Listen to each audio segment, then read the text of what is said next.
Je pense que quand on parle,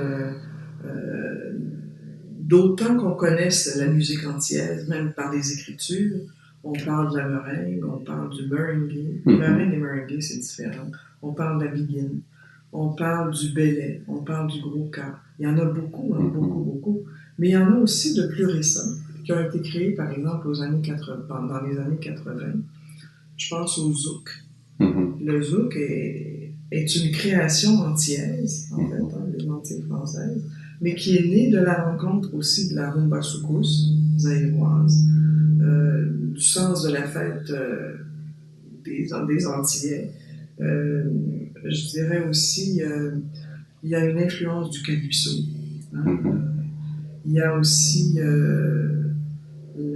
parfois des improvisations. L'instrumentarium rappelle plus les instruments d'Europe, parce que là, on est intervenu avec des synthétiseurs, etc.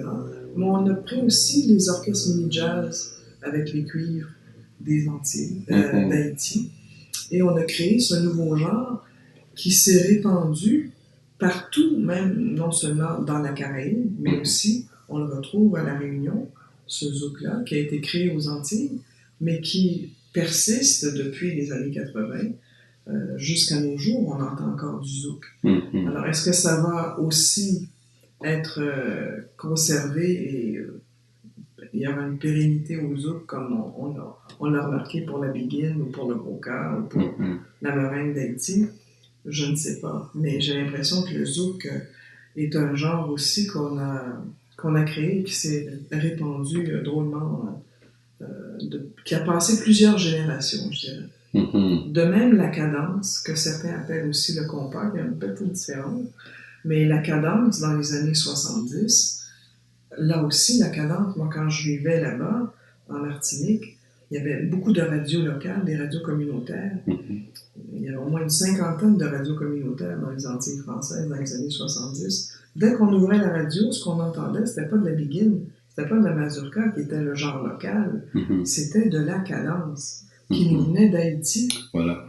Et les gens avaient quitté Haïti à cause du Valier, puis ils s'étaient implantés dans la Caraïbe, étaient descendus vers le sud. Ah, ok, c'est intéressant. Et la cadence s'est répandue. Les musiciens martiniquais, guadeloupéens, ils ont tous adopté la cadence dans les années 70. Est-ce que c'est la même chose pour la meringue, en fait? Parce que là, tu parles de la pression politique avec les Duvalier, et tu expliques par cet incident politique-là la plus grande présence des musiques haïtiennes.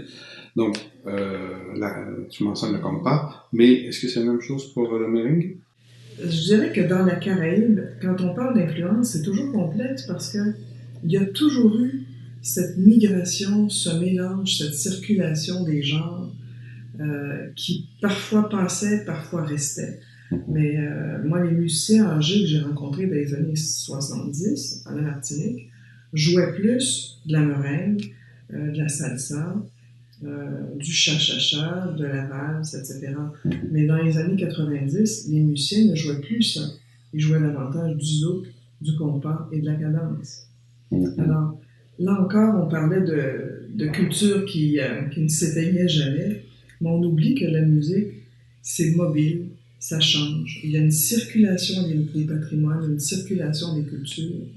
Et c'est pour ça que je parle beaucoup de culture inclusive quand je parle des créoles. Parce que les créoles ont une facilité à emprunter les choses, mais en même temps à se les approprier pour les faire renaître avec une autre signature. Et je dirais que ça, c'est la marque distinctive de la musique créole. C'est super. Donc, mais aussi, tu as fait allusion tout à l'heure à Calypso. Donc là, on est dans les îles britanniques, on est à Trinidad. Donc, il y a un jeu d'inter-influence important entre les différentes îles des Caraïbes. Exactement.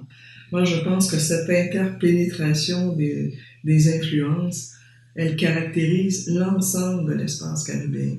Il y a des îles, certes, mais les îles, il y a beaucoup de circulation. Moi, je pense aussi aux femmes qui viennent vendre leurs produits. On serait étonné de voir toute la circulation autour de la vente des produits agricoles. Ils circulent, moi, juste entre la Guadeloupe, la Martinique, la Dominique et Sainte-Lucie, ça circule constamment par des petits bateaux, pas très gros d'ailleurs. C'est des grosses chaloupes Mais ça circule incroyablement. Est-ce que tu y verrais une forme de solidarité tacite à l'égard d'une situation qui est commune au niveau de la colonisation? Je penserais, oui. Puis qui est encore plus forte entre les petites îles que je viens de mentionner, là, Sainte-Lucie, Martinique, Dominique et Guadeloupe, parce que ce sont des îles, et même Haïti plus au nord, parce que ce sont des îles au créole à base lexicale française. Donc entre eux, c'est un créole qui est très proche. Donc ils se comprennent très très bien. C'est pas comme le patois en Jamaïque, là il y a plus de difficultés. Mais entre ces îles-là, il y a eu vraiment, depuis l'esclavage, beaucoup d'échanges.